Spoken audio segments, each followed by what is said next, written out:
Olá, meus amigos, sejam todos muito bem-vindos ao canal Henrique Braz Educação Financeira, mais conhecido aí pelos inscritos do canal como o canal da Simplicidade. Bom, hoje estamos recebendo para um bate-papo ao vivo um grande professor que a internet me fez conhecer, uma pessoa que eu já era muito fã, continuo sendo fã e vou ser cada vez mais fã. Para mim, um dos maiores analistas de fundo imobiliário do Brasil e também VP de pesquisas de fundos imobiliários da Casa de Análise Suno Resort. Bom, hoje estamos falando aqui do grande professor Marcos Baroni. Professor, bom, o que eu queria saber do senhor é o seguinte, né? Hoje, o senhor investe majoritariamente em fundos imobiliários ou o senhor tem algum outro tipo de investimento, seja ele tanto em ações, também em renda fixa, que eu vejo muita gente falando sobre questão de proteção de carteira, proteção de queda da bolsa, de queda também lá do IFIX, né? E eu sei que o senhor é muito focado em fundos imobiliários até por causa dos conteúdos, né? Mas o que leva, de fato, o senhor, durante todo esse processo, a se especializar cada vez mais em fundos imobiliários e, de repente, ter uma concentração ainda maior desse tipo de ativo na carteira do senhor? Sim, exato. Você tem razão, a sua pergunta, a resposta é sim. A explicação é muito simples, é porque eu respiro isso 24 horas por dia, vamos falar assim. Então, eu estou muito aderente ao mercado de fundos imobiliários, então é natural que a minha exposição seja em fundos imobiliários. Então, onde eu quero chegar com tudo isso? Que também não quer dizer que isso está certo ou isso está errado. Eu estava até falando agora há pouco com outras pessoas, e eu falando que duas palavras balizam a decisão de investimento, que chama-se conforto e segurança. Você tem que ter conforto e segurança naquilo que você escolhe. E aquilo que você escolhe para te proporcionar conforto e segurança, você tem que ter mais aderência. Então, quando alguém fala assim, poxa, você tem o Warren Buffett, né? O pessoal gosta de pegar como exemplo, investe basicamente tudo em ações, tal. É o conforto e a segurança que ele tem nessa classe, nesse universo todo, é muito grande. Então, não adianta você chegar para o Warren Buffett e começar, não, Warren Buffett, você tem que ter não sei quanto disso, não sei quanto daquilo, o certo é esse, o certo é errado, e começar a querer parametrizar demais. Eu acho que quanto mais você quiser parametrizar, mais inseguro você está. Então, não sei se o certo é 20%, 25% em renda fixa, se é 5%, se é 50%. Eu acho que não tem essa resposta. Eu acho que o mais importante é você investir naquilo que você tem conforto e segurança. Aonde eu tenho mais conforto e segurança? Em fundos imobiliários. Então, é natural que os meus investimentos, e na verdade isso já tem mais de 10 anos praticamente, são basicamente direcionados para fundos imobiliários. Então, isso está certo ou errado? Não tem resposta para isso. Então, é a mesma coisa de você pegar um fazendeiro e começar a julgá-lo se ele tem que ter mais gado de corte, mais gado de leite, mais plantação de cana, mais plantação de café, mais plantação de soja. Não tem certo ou errado. Vai onde ele tem mais conforto e segurança e entende daquele negócio. Pô, legal. Como que o senhor consegue escolher um bom fundo de investimento imobiliário? Assim, quais as métricas, por exemplo, que o senhor utiliza hoje para fazer essas análises, por exemplo, e olhar para um fundo que o senhor não tem em carteira e começar a alocar um capital dentro desse fundo? Então, a sua pergunta é boa, mas sinto lhe informar que não há uma resposta, eu diria assim, linear. Eu falo que para se escolher um fundo imobiliário, você tem uma resposta transversal. Ela não é linear, ela é transversal. O que isso quer dizer na prática, né? Que você vai fazendo comparação entre pares e à medida que você vai comparando os pares, a sua sensibilidade vai aumentando. Henrique, esquece fundo imobiliário, esquece investimentos. Vamos falar de carro. Vamos lá, eu quero comprar, você agora tá com família, você começa a ser cobrado aí de ter mais espaço e de repente você fala, meu bem, precisamos comprar um SUV. Não interessa se é novo, usado, não vamos entrar nessa questão porque não é o foco da nossa live. A partir do momento que você fala, quero comprar um SUV, você tem dois caminhos. O primeiro caminho é ligar para alguém e falar assim, qual que é o melhor SUV? E alguém vai te falar o melhor SUV. Qual que é o segundo caminho? Você começar a fazer pesquisas e, a partir do momento que você identificar quais são os SUVs disponíveis no Brasil, você ir a uma loja que negocia esse SUV e começar a conversar com o vendedor e fazer o test drive e ponderar aquilo que é importante no SUV. O conforto, o espaço, o consumo, o valor de seguro, se é compatível ou não com a sua garagem, porque tem SUV menor, tem SUV maior, tem SUV gigante. A motorização e começar a ponderar, será que eu preciso de tanta motorização assim, porque eu vou pagar mais imposto? Aí você vai ponderando tudo isso. E à medida que você vai dirigindo outros SUVs, você vai criando uma escala de comparação que vai favorecendo ainda mais a sua tomada de decisão. Então você vai dirigir o da Honda, da Toyota, da Kia, da Chevrolet, da Ford, e aí você vai criando tanta robustez e base de comparação que você vai conseguir fazer uma compra direcionada muito mais consciente. Fundo imobiliário não é muito diferente. A partir do momento que você fala, bom, beleza, eu vou comprar um fundo logístico, você vai ter que abrir os relatórios gerenciais dos fundos logísticos. E como é que eu pesquiso isso? Poxa, você tem lá o Status Invest, que é um site que você consegue pesquisar os maiores fundos logísticos. Aí você vai abrir um por um dos relatórios, vai fazer uma análise dos portfólios, vai olhar os imóveis, vai entrar no Google Maps lá e visitar os imóveis, vai ver quais são os locatários. Esses locatários parece que eu conheço mais, parece que são nomes mais óbvios. Vai ver quanto que aquele fundo negocia por metro quadrado no seu aluguel, vai ver quanto ele negocia a mercado. E à medida que você vai olhando tudo isso, você vai já superando a primeira camada de análise. E aí você vai para outras camadas de análise, né? Você tem a camada da gestão, e aí você vai ligar para o gestor, vai ver se o gestor realmente domina bem o produto, se ele sabe explicar para você os detalhes daquele fundo. Aí depois que você fez todo esse estudo,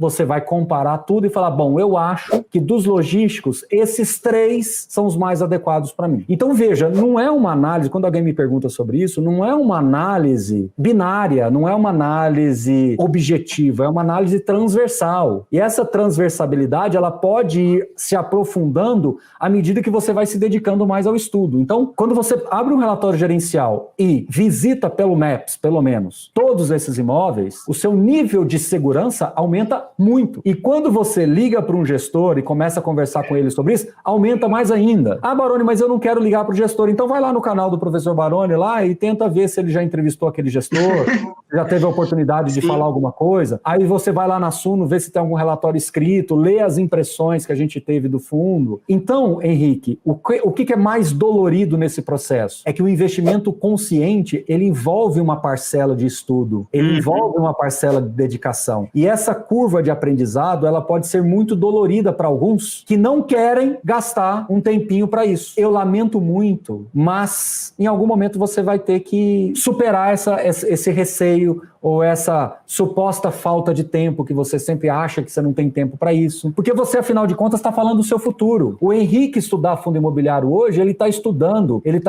para o Raoni, está estudando para a Claíssa, ele está estudando para a família. Se você não quiser estudar para a sua família e pensando no futuro da sua família, ok, é um direito seu, mas é importantíssimo que você leia. E hoje a diferença, Henrique, de 15, 20 anos atrás, é que antigamente a gente vivia num deserto completo, não tinha smartphone, não tinha YouTube, não tinha Google direito. E hoje você tem uma enxurrada de pessoas que se comunicam cada um do seu jeito. O Henrique se comunica de um jeito diferente do Baroni. Não é uma questão de melhor ou pior. Talvez o Henrique faça muito melhor do que o Baroni de tirar o cara lá do ponto 0 e trazer aqui para o ponto 3, 4. E depois ele vai começar a ouvir o Baroni e ver uma abordagem um pouco mais técnica lá no meu canal, com as entrevistas com os gestores, e vai entender que esse ciclo de aprendizado, ele é contínuo. E quanto mais você vai se acostumando a ouvir, mais especialista você fica. Você vai criando essa análise. Então, desculpa me alongar na resposta, mas é porque a resposta ela não é objetiva, entendeu? Baroni, o que você avalia? Isso. Próxima pergunta. Não tem jeito. É um processo que envolve toda esta análise. Agora, Baroni, mas me dê uma resposta. O valor por metro quadrado, tanto do negociando, quanto do aluguel, e a capacidade histórica da gestão entregar resultados, são indicadores muito bons de serem analisados. Legal. Porque assim, o que me chama muita atenção, professor, é que quando a gente começa a conversar com alguns iniciantes, as pessoas acreditam que assim, não, eu estudei esse fundo, eu tenho que comprar esse fundo. Não, é algo que eu sempre bato na tecla, é que o que vai te levar ao caminho de decisão, de fato, é o entendimento daquele estudo que você está fazendo, independente se você é iniciante, se você já está num nível mais avançado, porque você começa a fazer uma equiparação de todo um processo dentro daquele estudo que você está tendo, né? Porque muita gente hoje olha, por exemplo, alguns sites que falam de fundos imobiliários e olham até mesmo alguns vídeos no YouTube e acaba tomando uma decisão sem nem ao menos entender quem está administrando, como que é aquela administradora dentro do mercado, quem está fazendo a gestão, saber quem está de frente com a gestão, quais foram as tomadas de decisões passadas. E isso é algo que eu sempre faço durante esse meu processo de tomada de decisão, né? Eu sempre tento entrar a fundo na empresa, eu estudo bastante bastante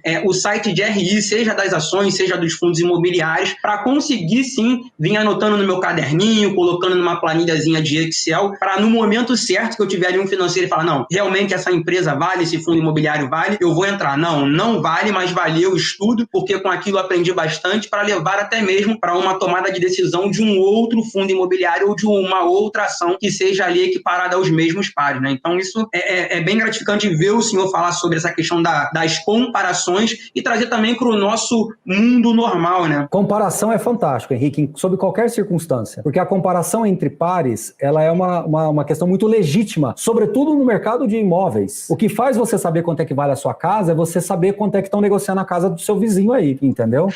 Então a comparação entre pares ela é fundamental. E eu acho que no universo fundos imobiliários não seria diferente. Pô, legal. Professor, teve uma pergunta que surgiu lá no grupo do WhatsApp, né? Que foi a seguinte: muita gente fica preocupada em saber como iniciar uma diversificação de fundos imobiliários e como estar com uma carteira diversificada e não pulverizada. O senhor poderia dar uma força aí já? Essa resposta é muito simples. A diferença de diversificação e pulverização não é em quantidade, é em conhecimento. O pulverizador, o cara que pulveriza, ele se esconde atrás da sua falta de conhecimento e abre uma metralhadora giratória e sai comprando de tudo um pouco. A diversificação, ela é seletiva. Por exemplo, Henrique, você é um cara inteligente. Uma seleção de futebol lá, seleção da Alemanha, da Itália, da França, do Brasil, ela é diversificada ou ela é pulverizada? Bom, aqui, né, quando a gente fala de futebol, diversifica, né? Por que é diversificada? Porque eu monto uma seleção com base nas premissas para cada uma das posições, entendendo que eu estou selecionando, ou seja, diversificação seletiva, daqueles que supostamente são os melhores jogadores para aquela posição. Os 3 melhores goleiros, os 3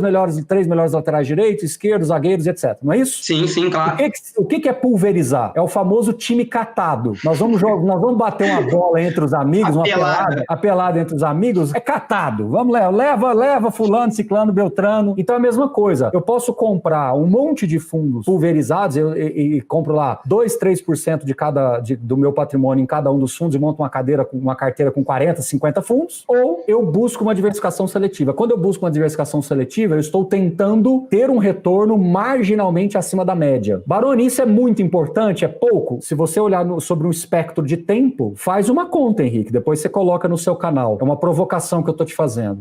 Um cara que investe R$1.000, R$2.000 por mês durante 30 anos, 25, 30 anos, se ele ganhar 6% ao ano ou se ele ganhar, 7,5% ao ano, qual que é a diferença de resultado lá na frente? E você vai saber responder se essa diversificação foi melhor do que a pulverização. Porque assim, muitas vezes a gente acaba ficando preocupado, né? Porque, mais de 10 ativos é pulverizado, né? E algo que eu sempre digo é que eu preciso entender tudo que eu tenho. Por isso, toda vez que eu invisto em alguma coisa, em algum tipo de ativo, eu já coloco o meu mailing lá para poder receber diretamente da fonte todas as informações necessárias para eu continuar acompanhando, estudando. Mas isso aí que você está falando é porque existe uma regra dizendo que a partir do 12º ativo, o benefício da diversificação ele vai perdendo valor. Então, do ponto de vista matemático, a partir do 12º perde-se valor. Ok, mas quem foi que disse que 15 é um número ruim? 12, 15, 17, 18 não é um número ruim. Agora, se nós estamos falando,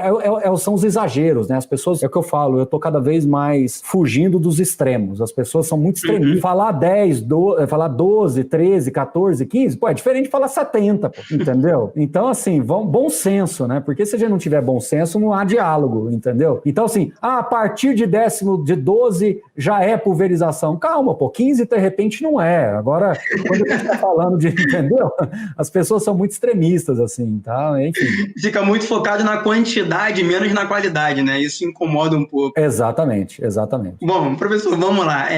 Nesse mundo de investimento, uma grande entrada de novos investidores, principalmente aqueles que estão vindo ali da renda fixa e que olham, né, principalmente a renda fixa como uma parte de rentismo, né, de ter uma renda, seja ela para o curto, para o médio ou para o longo prazo. E o que eu também comecei a enxergar durante esse processo é que muitos investidores estão entrando nos fundos imobiliários pensando no movimento de curto prazo, né? Isso estou falando agora dentro dos FIIs, né? Porque a gente já viu, por exemplo, alguns FIIs da área ali de galpões logísticos darem uma disparada muito grande e depois, durante esse processo de pandemia, voltarem muito próximo ali do seu valor patrimonial patrimonial. E aí o que eu queria pedir para o senhor é o seguinte, para o senhor falar um pouquinho mais também de como, de fato, os investidores podem olhar para os fundos imobiliários para obter ganhos através do longo prazo e não do curto prazo, pensando ali em fazer trade ou até mesmo swing trade com os fundos imobiliários. Vamos lá, primeira coisa, eu não tenho absolutamente nada o trader ou swing trade ou estratégia.